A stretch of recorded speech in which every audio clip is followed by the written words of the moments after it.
So now, ladies and gentlemen, live and in colour, it's Mr. Wayne Lovejuice.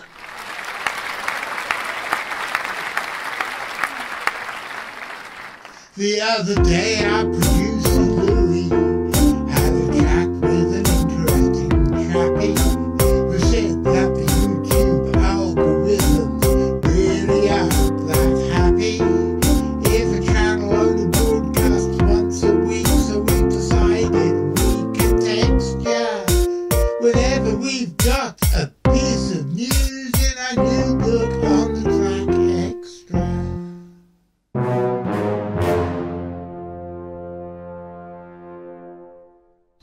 And now, ladies and gentlemen, we've got two old friends come to visit us in the studio today. It's Cara and it's Ralph the Monster. What are you here to do today, Cara and Ralph the Monster?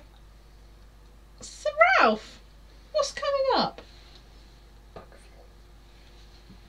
Book review. Good evening, ladies and gentlemen. My name's John Downs and welcome to another episode of On the Track Extra.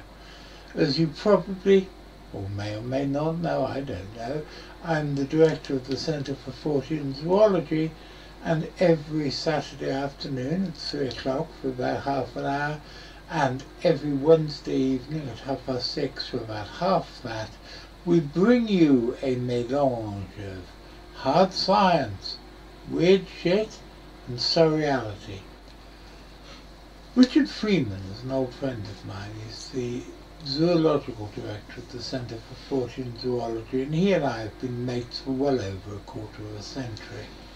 At the moment, my carer, because as you also may or may not know, I'm in a wheelchair most of the time, my carer, Graham Inglis, who's also the deputy director of the Centre for Fortean Zoology, is currently gallivanting around the colonies and won't be back for another week or so. So, dear sweet Richard is looking after me, and as always happens when Richard's here looking after me and doing fun stuff here, he goes on raids into the library, finds books almost at random and brings them down for him to review and us to discuss.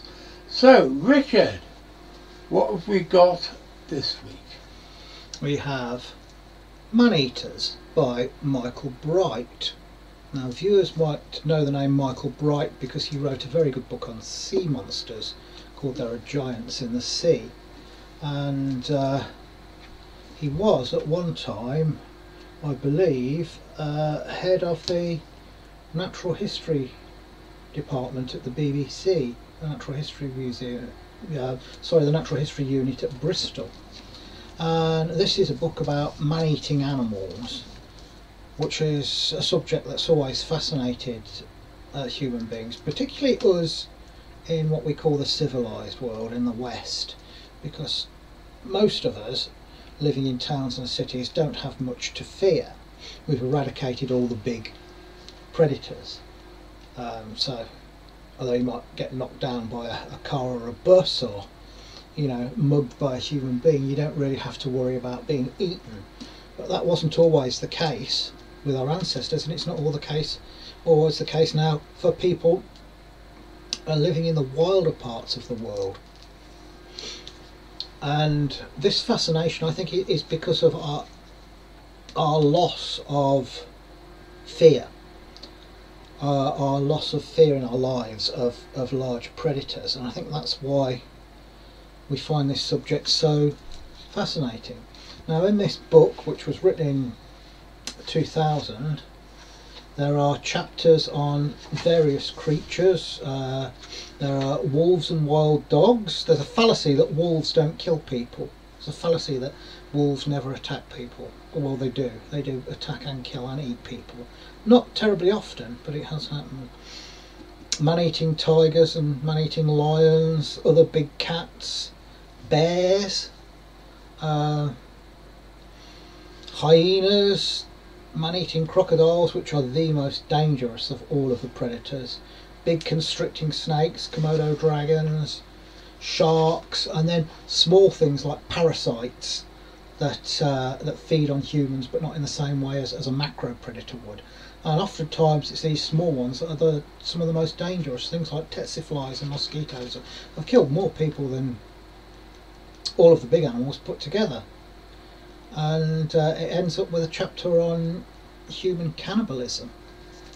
Now, this is a particularly fitting choice for me this time, because I'm actually writing a book on man-eating animals at the minute called The Beasts That Prey on Man, and I've not long started writing it, so hopefully it will be out next year from Mango Books. But it's well worth a look. It's out of print, but you can pick it up on eBay and iBooks and Amazon and things like that. Is your book you're writing purely about macro predators? I was going to have a chapter on parasites in it, but it's shaping up to be quite a long book, so I might have to jettison that. What it is specifically is about animals that will kill and eat people. So it's not about animals that occasionally kill people, like things like rhinos, hippos, elephants, and things like that, that water buffaloes and things like that will kill human beings. But it's specifically about animals that eat human beings, that will hunt, kill and eat human beings. When you're looking at the macro predators, what of the macro predators kills most people a year? The Nile crocodile and the saltwater crocodile. Any choice between them? By far and away. The Nile crocodile kills more people. Probably because it encounters more people in Africa. Yeah, because a lot of the range of the Indo-Pacific crocodile is fairly remote swamps and islands. And one of the reasons that the Nile crocodile and the saltwater crocodile are so dangerous is because they evolved to hunt and kill large mammals, and a human being is a large mammal. Whereas things like the Orinoco crocodile and the American crocodile, which also get very big, are not nearly so dangerous because they didn't evolve hunting large mammals.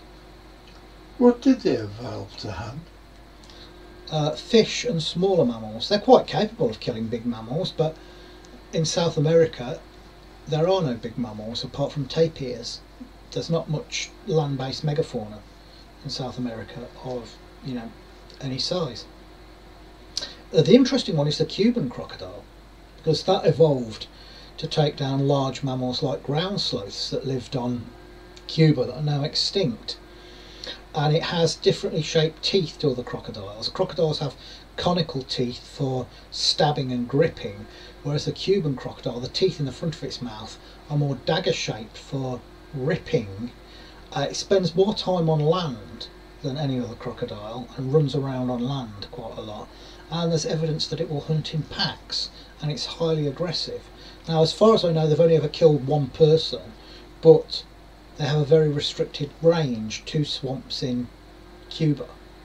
So if they were more widespread, the Cuban crocodile would probably be killing a lot more people. Of the land macro predators, my best guess would be the leopard. Yeah, leopards.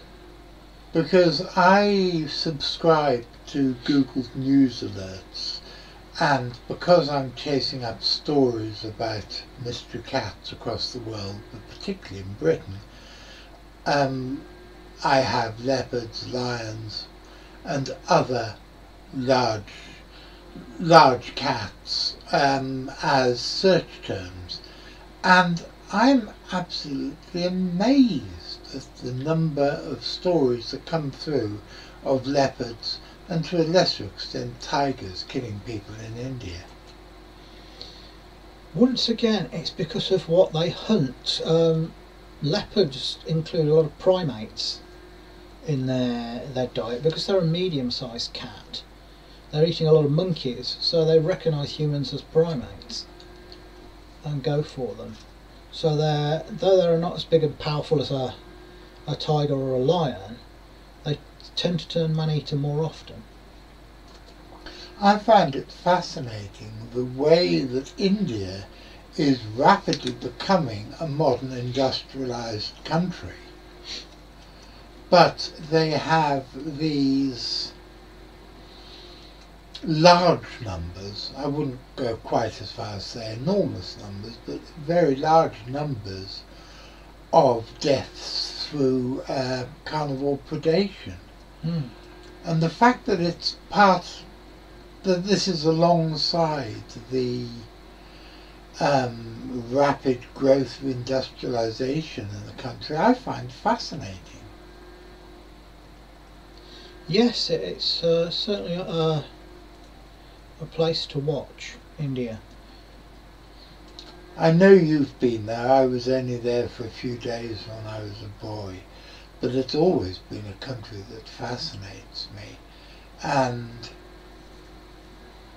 I find it heartening that the animals from Kipling's stories are still around and still dangerous and not just locked away in game reserves now. Yeah, one of the most aggressive animals in India is a sloth bear, which feeds mainly on termites and ants. Baloo? It feeds mainly on termites and ants and fruit, but it has these whacking great claws, which it uses to rip into termite mounds, and it's notoriously aggressive, probably because it lives alongside tigers and it has to fight tigers. But they're notorious for tearing people's faces off with their claws. Usually they don't eat them, they're just attacks because they feel threatened. But there are cases of sloth bears becoming man-eaters as well. Well, I think that sounds like a remarkable book. I have read it, but it was a long time ago. I think this is one of those books that we should recommend to anybody interested in these things. One last question. You say it goes into cannibalism. Yeah. Is that modern day urban cannibalism or Tribal cannibalism. tribal cannibalism? Both. Given the room, I'm planning to have a chapter on human cannibalism in my book as well. Well, I think it sounds an absolutely fantastic book, and I will recommend it from memory to everybody. I'm going to be back on Wednesday. No, I'm not. It is Wednesday. I'm going to be back on Saturday with another episode of On the Track. What's going to be in it? Well, you're just going to have to wait and see, because Richard and I are doing remarkably well in editing these shows ahead of a broadcast date, but I actually have absolutely no idea what's going to be in the next show, so we're just going to have to wait and see. And we'll be back next Wednesday, quite likely, with another book review. So, are you sitting on the edge of your bed ready, Mr. McCrinnan? Because if you guys are going to be there to see me on Saturday, Mr. McCrinnan, I'll be seeing you.